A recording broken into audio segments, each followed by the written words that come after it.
Well, trying to figure out who would be the interim head coach. There's John Fox. He's on the staff. Gus Bradley. He's a former head coach. He's on the staff. Nope.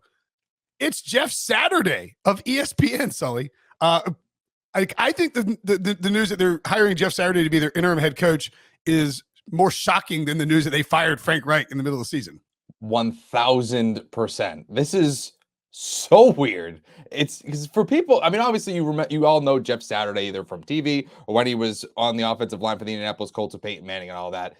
If you don't know anything other than he's just been on TV and he's a former NFL player, that's because you're right. He really has no coaching experience. I was just talking about this with Billy beforehand. It's not like he went back to North Carolina and was coaching on the staff and working on the offensive line. This dude was coaching prep school, high school ball in Georgia. Other than that, he has no experience. They were saying back, I think this is the first time since 1960 that a guy has been hired as a head coach of an NFL team with no prior NFL or college experience.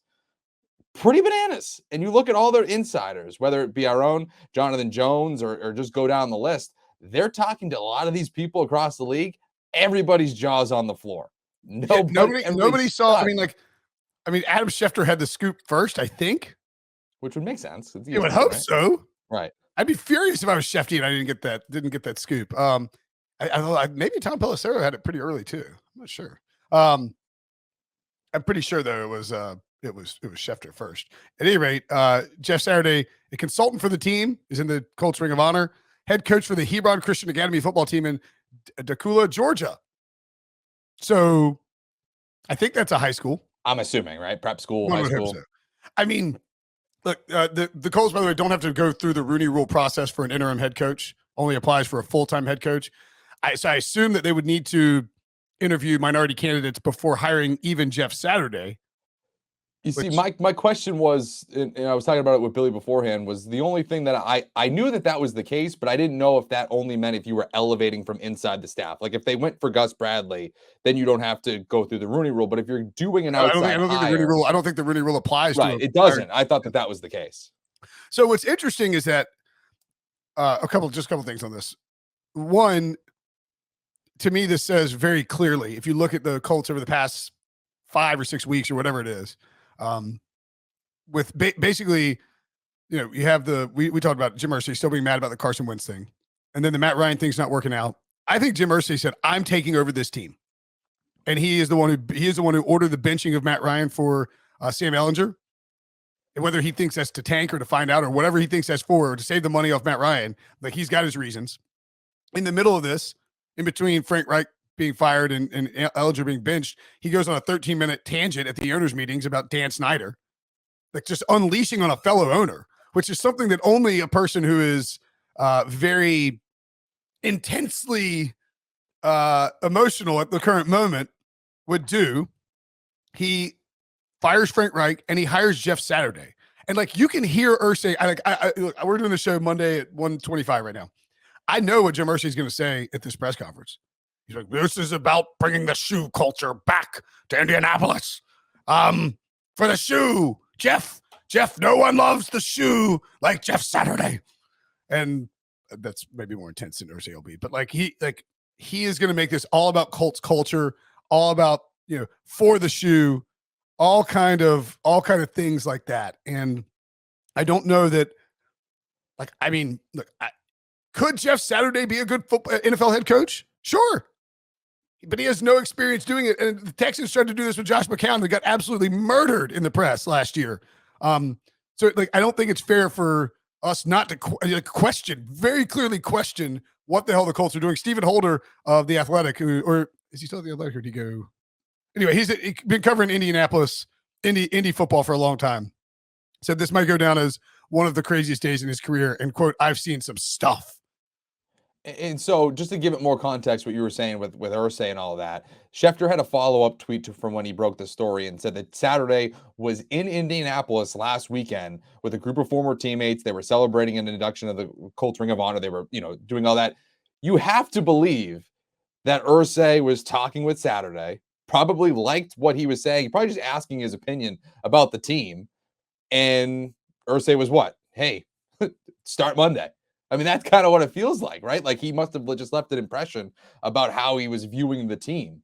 I don't think so. When did they met? I don't think they would. I don't think that they were planning on firing Frank Reich and like this is some sort of like 2-week long process. It feels a little bit more reactionary to me in terms of how this thing came about. But it is interesting that like last weekend he was at the Colts facility celebrating a Ring of Honor inductee, and then all of a sudden a few weeks later, after what you would assume it would be at least 1 or 2 conversations with Irsay, whether it be just generalities about the team or specifically about possibly taking over, he's now the head coach.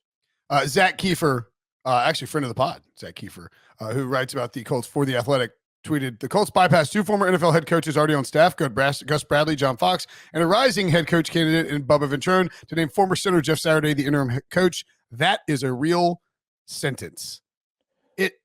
It's like one of the crazier like moves I've ever seen. I've been covering this league for 15 years. Now let me ask you this. Is this obviously, I guess if it works out, then they'll remove the interim tag and he'll be the head coach going into 2023, I guess, if they somehow go on a run. But do you think that this could also be, in the eyes of Irsay, yes, you're going to coach the team, but also I kind of want you to run like an internal review of just how this whole thing is operating, whether it's Chris Ballard, all the coaches, just kind of give me also a rundown of how we're structured organizationally. And maybe then you rip it down. I think it may be more of a, I think it's maybe more of a situation where, like with Wisconsin, they fire Paul Chryst and hire Jim Leonard. No, granted, different because he's their DC, like the DC on the staff, and a rising head coaching candidate. This is an opportunity where if the Colts win, or if the Colts win games down the stretch or look competent down the stretch, then Jim Irsay is trying to give himself an opportunity to justify hiring Jeff Saturday, which he could not do if if he fired Frank Reich at the end of the season and Jeff Saturday was just at ESPN and it's a normal offseason. Like that would, I mean, this is clearly being scrutinized. Don't get me wrong. Yeah. But he can bypass all of the normal processes, hire Jeff Saturday as an interim coach. I don't know whether he's going to play Sam Ehlinger, whether he's going to play Matt Ryan. I would assume Ehlinger. I don't know how he's going to win games with this roster, but if he does, then Irsay is going to be able to me, that's what he's doing, is he is trying to figure out a way to justify how he can hire Jeff Saturday on a full-time basis. I would assume that the way that he's acting, it's almost, I don't want to say certain, but like likely that he is going to fire Chris Ballard at the end of this year too. That's what it feels like. I can't believe Chris Ballard's going along with the Jeff Saturday thing.